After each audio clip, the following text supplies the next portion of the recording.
the news tonight, the cabinet approves a set of decisions related to the economy, tourism and other sectors.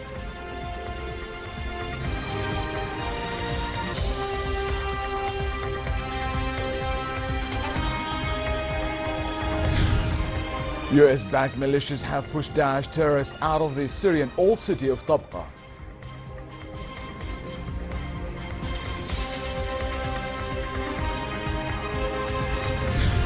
And North Korea suggests it will bolster its nuclear force to the maximum in a consecutive and successive way at any moment.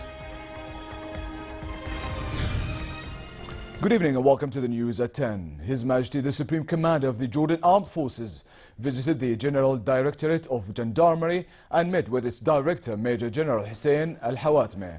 His Majesty discussed a wide range of issues of concern to the Directorate. Al-Hawatmeh briefed His Majesty on procedures taken to reach a high level of professionalism and readiness of gendarmerie personnel. The King attended a military exercise implemented by various units, including combating terrorism, fighting operations in urban areas, raiding skills, using live ammunition, mountaineering skills, and self-defense. His Majesty praised the personnel's advanced level and high morale.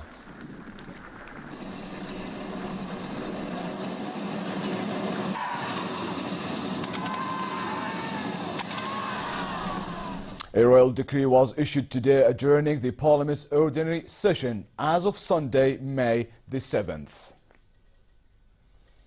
The Cabinet approved during its session the baptism site legislation for the year 2017 to preserve the site's religious and cultural significance.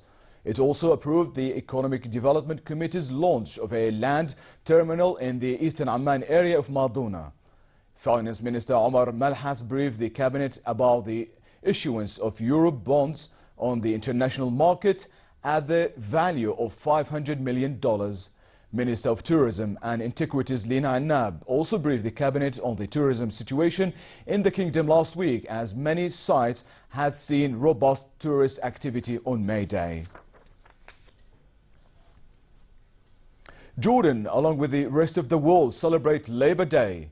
The occasion is celebrated every year to honor the labor force and its role as the main contributor in the developmental process and achieving progress in the country.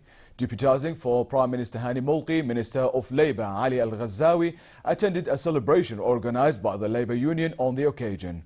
The minister congratulated labourers on this day, saying challenges that faced Jordan in the past few years and the current world economic situation have taken their toll on the labour market, keeping in mind Jordan's limited resources as well as the political and security situation in the region.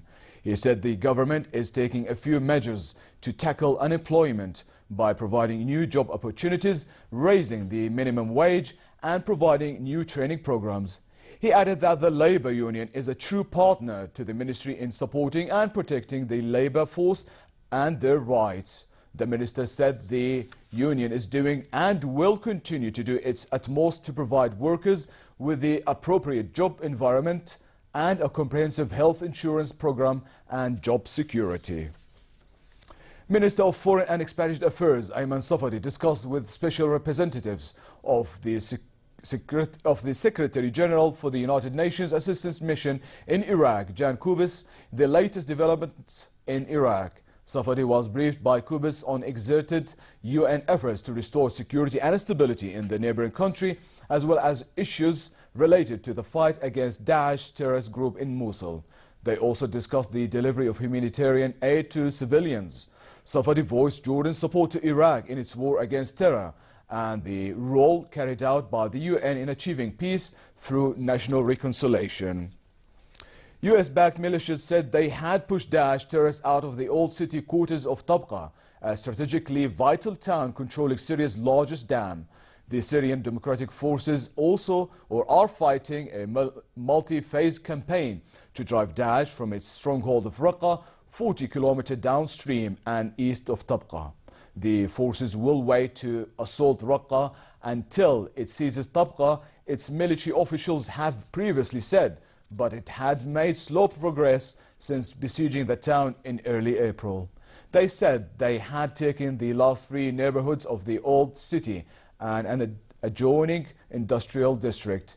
The Syrian Observatory for Human Rights said the forces now control about 80% of the Tabqa. Forces of Iraq's federal police repelled an attack by Daesh terrorists on their defensive lines south of Mosul's old city. A commander said his forces responded using heavy weapons, inflicting losses among the attacking forces. The army's chief said the battle should be completed in a maximum of 3 weeks. A US-led international coalition is providing air and ground support for the offensive in Mosul, the largest city in northern Iraq. Back here at home, Her Majesty Queen Rania visited Dana village, taking part in a portion of the Through Hike program organized by the Jordan Trial Association.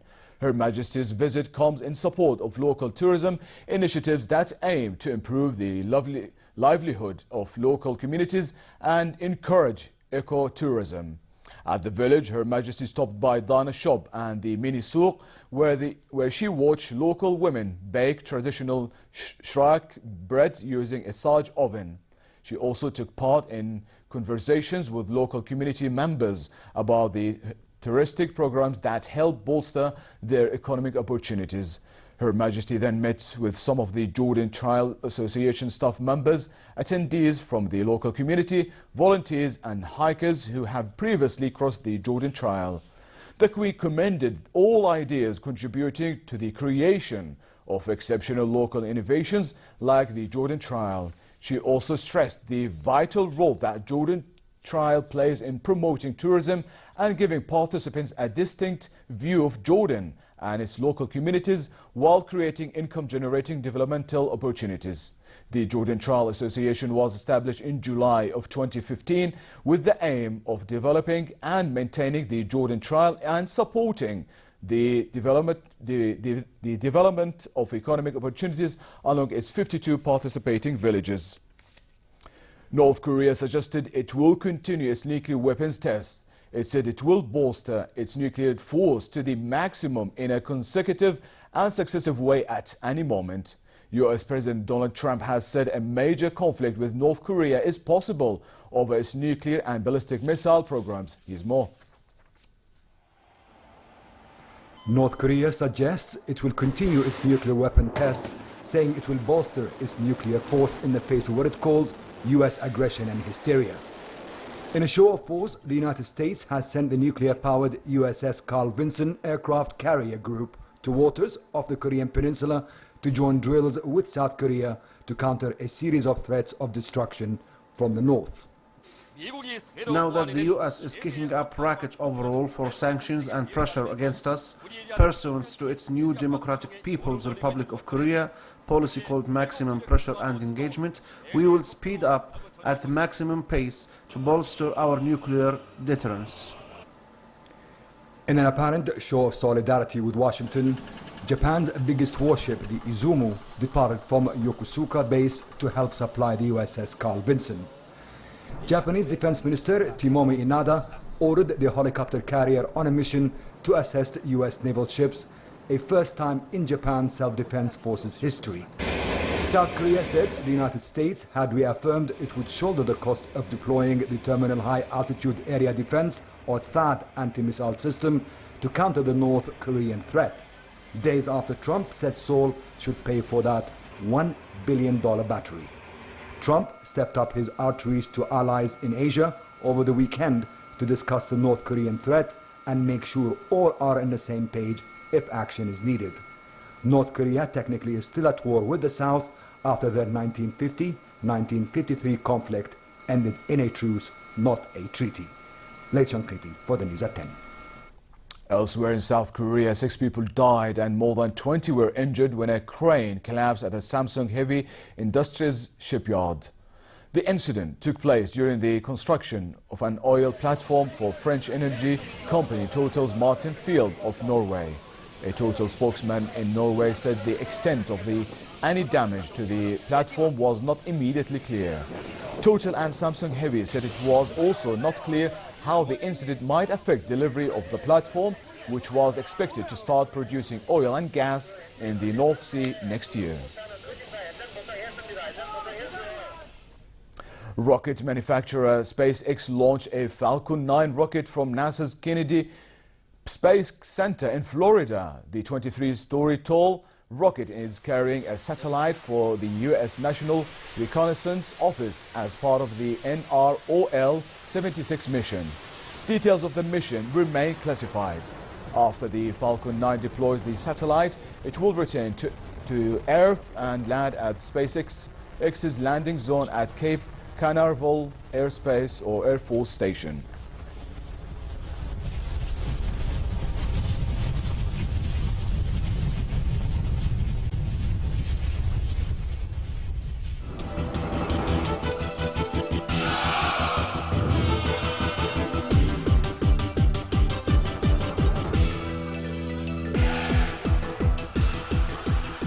Rafael Nadal won a record-extending 10th Barcelona Open by beating Dominic Thiem of Austria 6-4, 6-1, collecting his second clay court title in a row. Nadal romped to the title without dropping a set on the newly renamed Rafael Nadal court at the Real Tennis Club in Barcelona and needed just 90 minutes to finish off Thiem. Thiem earned the first breakpoint of the match, but Nadal recovered and eventually took the first set by breaking his opponent in the 10th game.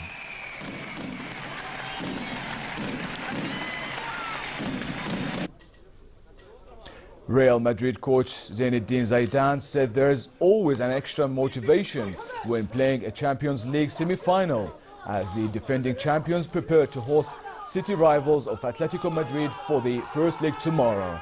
Real beat Atletico 5-3 on penalties in the 2016 final in Milan and 4-1 in extra time in the 2014 showpiece in Lisbon. Real are aiming for a 12th title and to become the first team to retain the trophy in the Champions League era. The winners of the tie will face Monaco or Juventus, who play their first leg on Wednesday.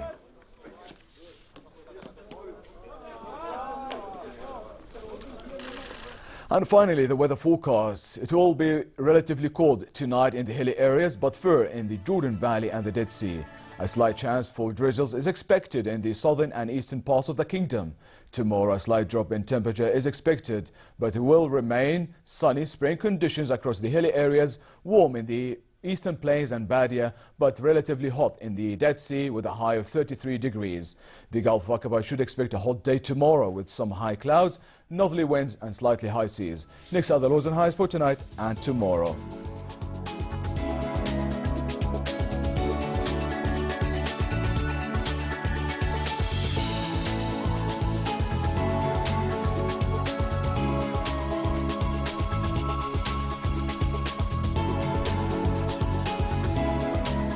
And to end the news, here are top stories once again. The Cabinet approves a set of decisions related to the economy, tourism and other sectors.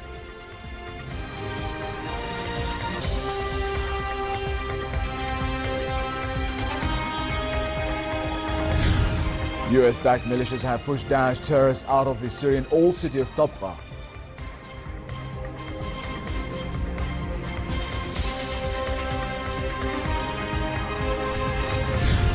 And North Korea suggests it will bolster its nuclear force to the maximum in a consecutive and successive way at any moment. And with that, we come to the end of tonight's news. I'm Leo Balkar. Thank you for joining us and have a good night.